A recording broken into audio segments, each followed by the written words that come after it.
Olá pessoal, nós vamos estudar esta semana a lição de número 2, cujo título é Nem Pobreza e Nem Riqueza, mas o Necessário. Essa é a primeira de 4 lições que vamos tratar sobre as questões relacionadas ao dinheiro e vamos observar o que é que a Bíblia diz sobre isso. Nessa lição 2, nós vamos observar da perspectiva judaica e da perspectiva cristã como é que a Bíblia nos apresenta o relacionamento do cristão com o dinheiro. E nessa primeira lição nós vamos ver qual deve ser a nossa atitude em relação a isso.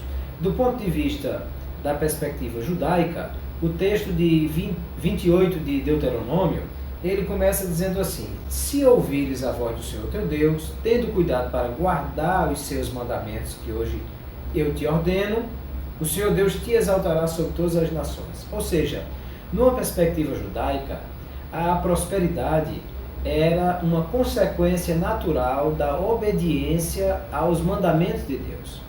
Sendo o povo de Israel obediente, ouvindo a voz do Senhor, guardando os mandamentos, obedecendo os estatutos, tudo isso viria naturalmente para aqueles que estavam obedecendo ao Senhor e a bênção de Deus os acompanharia. Bastava ser alguém obediente ao Senhor para ser alcançado por estas bênçãos.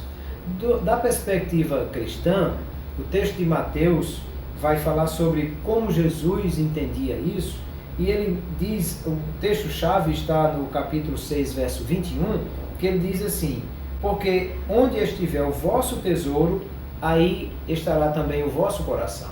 Ou seja, Jesus vai olhar agora a prosperidade também do ponto de vista daquilo que está no coração. Porque a questão não é que o crente não possa possuir muitas riquezas. A questão é que as riquezas não podem possuir o crente, porque aquilo que estiver posto no seu coração é isso que você adora, é isso diante de quem você se prostra.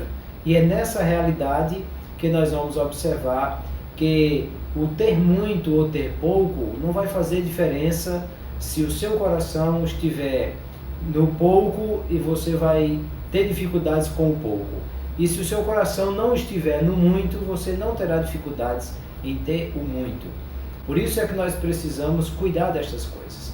E dessa perspectiva de Cristo, ele nos apresenta uma metáfora muito interessante falando sobre os olhos.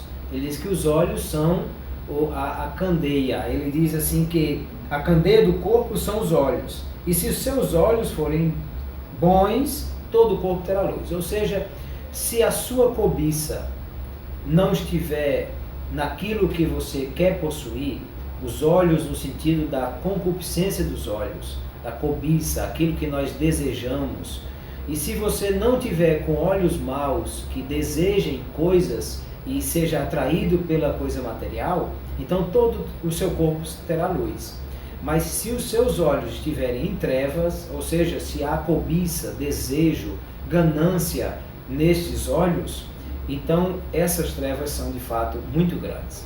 Então é desse ponto de vista que nós vamos observar essa lição e vamos ver como é que Jesus está lidando com isso e como ele está nos ensinando sobre a prosperidade, sobre a bênção, sobre o ter, o possuir.